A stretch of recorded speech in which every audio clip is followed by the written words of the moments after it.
How's it going, guys? This is Twister and today I'm back with another GTA Online video, and in this one I'm going to be talking about the new Power Play Adversary Mode because I actually think this one is pretty fun. It's got some interesting gameplay mechanics to it, so I thought I'd do this video showing it to you guys and then eventually deciding whether or not it's actually a decent Adversary Mode, because Adversary Modes in the past I think are pretty widely accepted as being underwhelming. You know, they suffer from low payouts, low amounts of players, and just generally not very fun to play. Like, people would much rather just go and do races or heists or do some of the new free mode stuff that we've recently got in Finance and Felony rather than play Adversary Modes. And I think it's got a little bit better recently with stuff like Sumo and Drop Zone. Those are quite fun, but they're still not top tier game modes that people want to play over and over again. And I think this one is more of the same story, although it is a step in the right direction because the gameplay mechanics themselves are pretty fun. It's basically just a team deathmatch. But you pick up weapons around the map, and you also pick up these 6 different power-ups. You know, one will turn you into the beast, one will make the enemy's aiming go all funny, one will make your team do more damage, and you'll be seeing that getting these power-ups, it just gives the gameplay a bit of a dynamic aspect that a normal team deathmatch is really lacking, to be honest. And it does make for quite interesting games. It can be pretty fun, especially the slow motion power up. This is probably my favourite.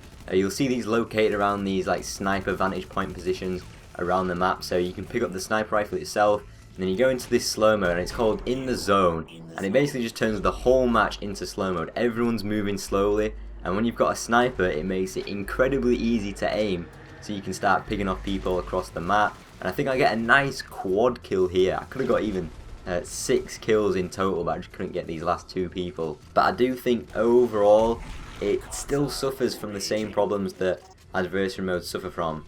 Now, I will say that I think the actual payout overall, if you complete an Adversary Mode that has more than 2 rounds within it, then the winning team will get a pretty substantial bonus, and this is definitely a good thing. So pairing this with the fact that this mode is currently double money and double RP in the actual specific playlist, you can rack up quite a bit of money just through playing this mode at this point in time. The highest payout that I managed to get in this mode was $85,000, and that was from a 4-round game, which is pretty good. It's like half an hour playtime, and I think some people have even getting over $100,000 just for one game while it's double money in this playlist, and also the extra winning bonus as well. So I think it's definitely an improvement. But does it completely save Adversary Modes completely?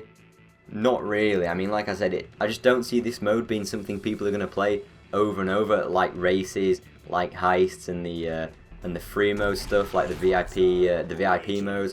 I just don't see that happening. And the fact that we just seem to get bombarded with these Adversary Modes, they're quite fun for a few days, for a week or so, and then people just don't seem to want to play them after that. And I think the fact that the double money and the double RP is only specific to the playlist is a problem in itself, because playlists in public lobbies just never ever seem to work for me. Although the fact that you can join the actual playlist straight from the GTA 5 loading screen, that makes it pretty easy to get a full lobby into the playlist to start with.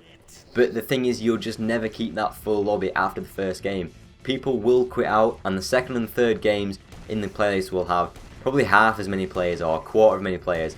And even during the first game, since it's round based, people will quit out in between rounds, and then the teams will get unbalanced. One team might have half the players of the other team, and it just turns into a mess pretty quickly. And I think something like that is largely down to the game's matchmaking system, which in itself is pretty poor. It has its own problems, and it really just doesn't help this game mode at all. And I think the matchmaking is something that definitely needs to be addressed. So overall, I think the game mode itself is pretty fun. But at the end of the day, it's just another Adversary Mode, and I think that, imagine all the time spent creating these new Adversary Modes. Imagine if that time was spent giving updates to races and even new heists. I think that would be awesome, but instead we just keep getting new Adversary Modes when, honestly, I don't think the game needs it. It's like the whole armoured car situation. We just seem to be getting more and more of these armoured cars in free mode and stuff like that, when you really look at it and think, do we actually really need this? I don't know, that's just my opinion on the whole thing. Adversary Modes in general just have this same problem attached to them. So let me know what you guys think about this new Adversary Mode in the comments below, if you think it's any fun, or do you just think it's boring, And do you think all the adversary modes in general are pretty boring? Leave a like rating on the video if you have enjoyed it. Subscribe to the channel if you are new, and I'll hopefully see you all in my next video. See you later, guys.